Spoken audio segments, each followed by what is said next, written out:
Halo teman-teman semua, selamat datang di podcast bersama SET Vol 3. Nah, dalam dunia bisnis dan organisasi, transparansi dan kepercayaan menjadi hal sangat penting.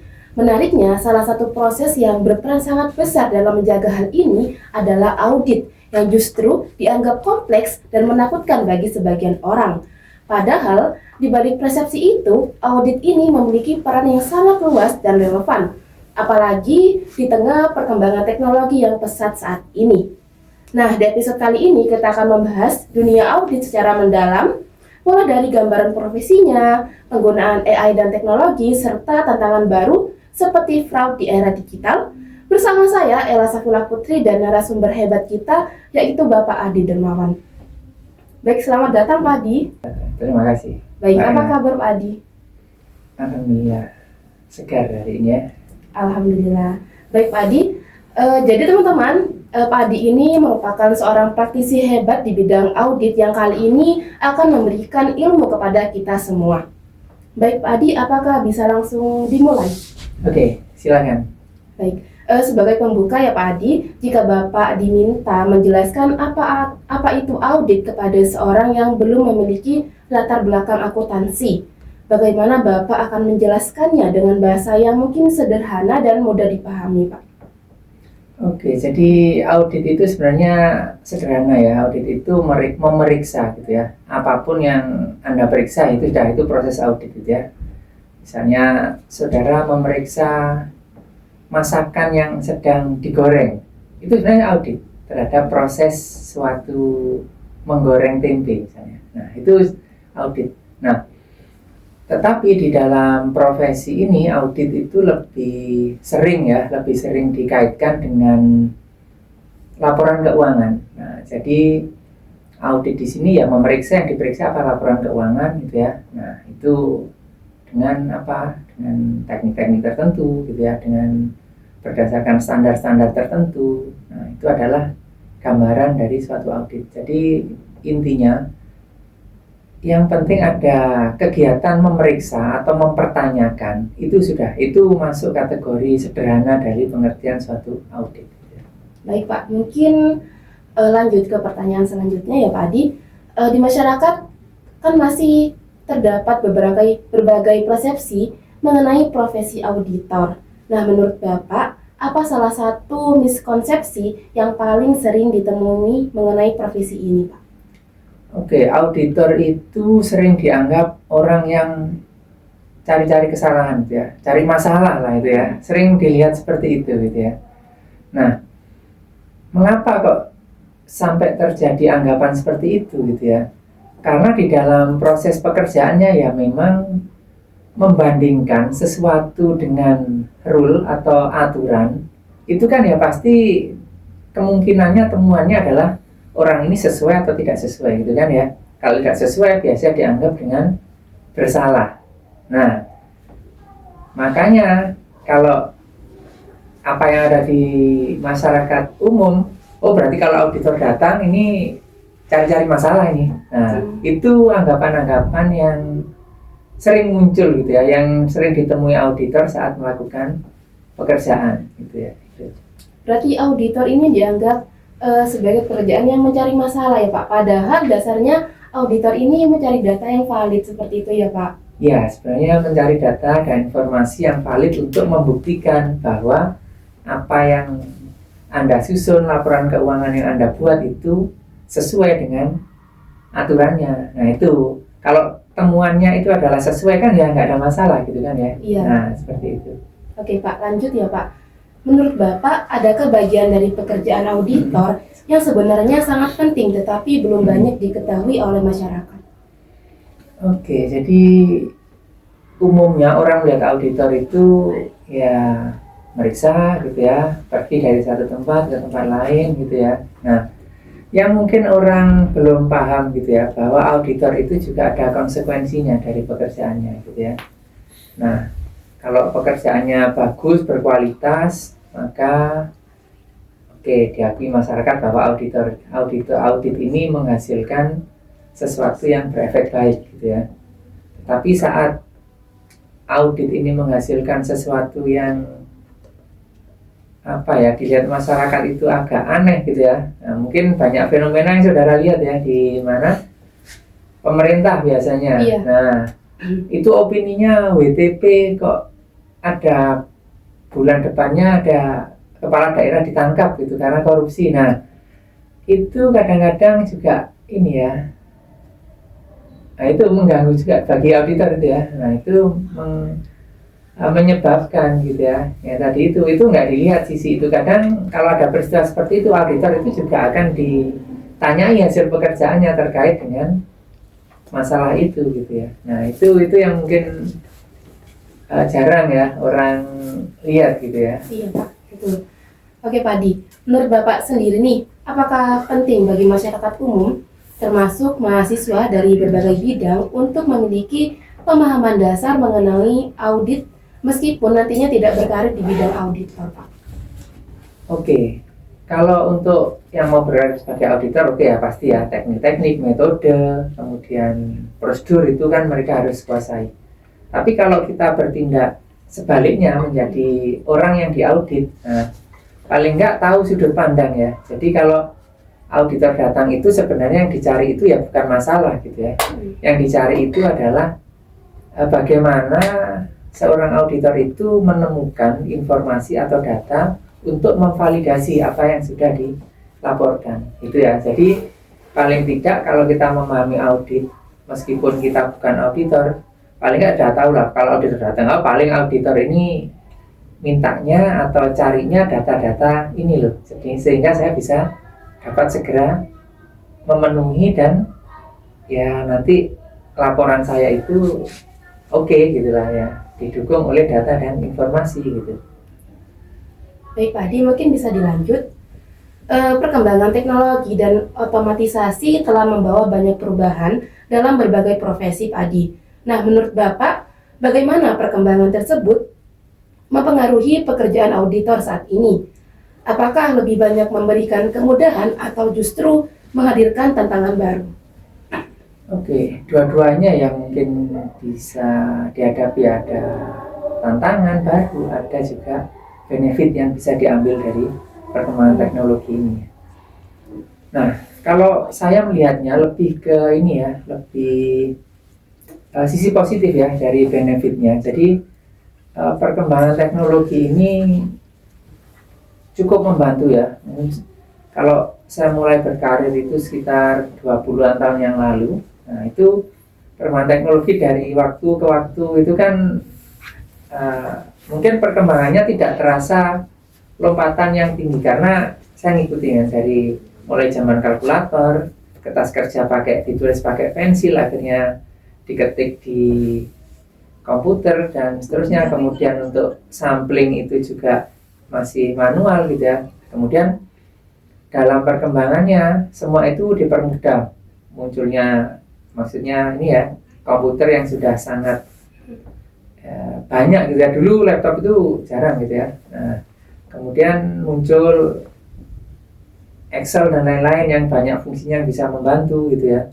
Kemudian yang paling kini misalnya karena di sisi pelaporan itu juga klien memanfaatkan teknologi juga untuk menyusun laporan keuangan sehingga arsip itu bisa digital, itu auditor juga mengikuti gitu ya. Jadi ya banyak sisi positifnya terutama dalam hal ini ya, efisiensi dan efektivitas dalam bekerja gitu ya. Kalau tantangan baru tentunya teknologi pasti ada ya efeknya, mungkin dia bisa bikin sesuatu yang apa ya, di sisi ini ya penyusun laporan ya kadang ya membuat laporan rekening koran palsu dan lain-lain. Nah itu efek dari teknologi juga sebenarnya. Oke Pak Adi, jika dibandingkan dengan beberapa tahun yang lalu, bagaimana perbedaan proses kerja auditor sebelum dan sesudah pemanfaatan teknologi digital yang semakin luas ini Pak Adi? Oke, seperti tadi ya sebelumnya. Jadi pekerjaan itu bisa semakin cepat. Kemudian yang sangat kami rasakan itu adalah ini ya, efisiensi dalam pemanfaatan ruang gitu ya. Itu cukup signifikan gitu ya. Kalau zaman dulu itu KAP itu identik dengan tumpukan-tumpukan kertas, kemudian penyimpanan yang perlu ruang fisik yang besar gitu ya. Nah sekarang dengan adanya teknologi itu bisa dikurangi gitu ya, itu lebih efisien gitu ya, dan tingkat kerusakan kayak kerusakan bahan-bahan bukti audit misalnya itu bisa lebih diminimalkan dengan adanya digitalisasinya. Berarti sangat membantu ya Pak Adi teknologi saat ini. Iya, itu sangat membantu. Oke Pak Adi, menurut Pak Adi, apakah digitalisasi mampu meningkatkan akurasi dan kualitas proses audit atau justru memunculkan risiko-risiko baru yang perlu diantisipasi Pak?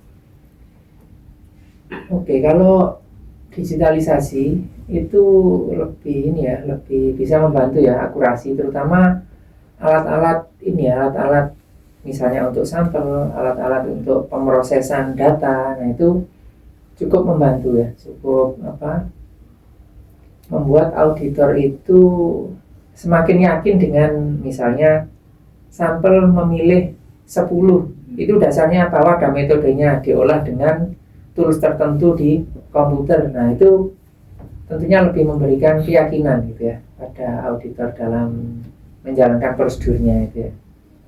Oke Pak Adi, saat ini teknologi atau perangkat lunak apa saja yang mulai banyak digunakan dalam proses audit? Apakah setiap auditor dituntut untuk menguasai penggunaan teknologi tersebut Pak Adi? Oke, untuk yang umum sekarang ya di praktisi akuntan publik di Indonesia, terutama untuk kebanyakan KAP gitu ya, itu ada aplikasi namanya Atlas ya. Nah itu untuk risk assessment gitu ya, untuk tentuan sampel, dan di proses itu bisa dibantu oleh tools itu gitu ya. Kalau di aplikasi lain dulu ada ya, misalnya ada kayak Caseware itu dari luar negeri, itu bisa ya, itu bisa untuk membantu gitu ya dalam proses audit. Berarti Atlas itu sudah banyak digunakan oleh masyarakat luas ya Pak Adi? Sudah.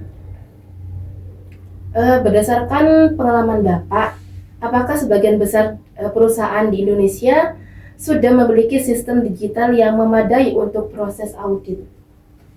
Kalau proses audit itu KAP ya, kalau sistem digital di KAP itu, kalau saya lihat KAP yang besar ya, Big Four ataupun ya minimal top 10 itu biasanya sudah ada aplikasinya gitu ya untuk mereka melakukan audit gitu ya. Jadi kalau kita lihat mungkin di KAP Big Four dia punya aplikasi sendiri untuk melakukan audit ya. Jadi dia tidak pakai Atlas biasanya. Nah, untuk KAP yang ini yang di luar top 10 itu biasanya pakai Atlas tuh biasanya. Menurut Pak Adi, apa saja tantangan yang biasanya dihadapi oleh seorang auditor ketika melakukan audit pada perusahaan yang sistem informasinya belum terdigitalisasi dengan baik, Pak Adi? Yang jelas kalau dia masih tradisional ya accountingnya itu ya. Nah, itu adalah ini pemenuhan informasi pendukung laporan keuangan. Itu biasanya sulit untuk sulit untuk didapat. Maksudnya sulit itu misalnya untuk mendapatkan satu bukti itu harusnya bisa 2 menit, ini akhirnya nyari bisa 10 menit. Nah itu seperti itu, jadi mungkin makan waktu yang lama gitu ya. Belum lagi yang super tradisional. Nah itu ada super tradisional itu dia nggak nyatet jurnal ledger gitu, dia nggak bikin, dia cuma bikin uang masuk keluar, jualan, membeli, biaya gitu aja. Nah itu sangat sulit ya bagi auditor itu untuk memastikan kesesuaian ya laporan keuangan yang dilaporkan, kemudian bukti pendukung, jalurnya ini kemana untuk mencari. Nah itu tentunya cukup memakan banyak waktu, dan meskipun waktunya banyak yang digunakan, akurasinya ternyata sudah nyari sulit gitu ya. Begitu ketemu nggak cocok lagi. Nah itu kan tidak efisien dan efektif akhirnya. Iya betul Pak Adi. Saat ini kecerdasan buatan seperti AI mulai dimanfaatkan di berbagai bidang pekerjaan Padi. Nah, menurut Bapak sendiri, sejauh mana AI berpotensi mengubah profesi auditor? Apakah AI ini dapat menggantikan peran auditor atau justru akan membantu peran auditor ya Pak? Kalau saya melihatnya itu bisa ini ya ada yang diganti, ada yang membantu gitu ya. Tapi kalau saya menyebutnya itu lebih bisa ini ya, bisa terbantu gitu ya. Nah, kayak AI yang terkenal misalnya kayak Gemini ataupun ChatGPT itu kan paling nggak proses audit untuk wording kayak membuat manajemen letter itu kan bisa dibantu ya dengan baik ya. Nah, belum lagi mungkin ada AI untuk misalnya pengolah angka atau apa. Nah, itu kan nantinya bisa ini ya, mungkin membantu dalam proses untuk analisis di auditnya gitu ya. Nah, banyak ya pekerjaannya auditor yang mungkin akan digantikan ya, dibantu gitu ya bilangnya agar ini ya lebih halus bahasanya ya. Nah, ini misalnya pekerjaan-pekerjaan yang sifatnya itu bisa dikatakan clerical atau rutin kayak vouching gitu ya. Itu kayaknya sangat bisa dibantu oleh AI.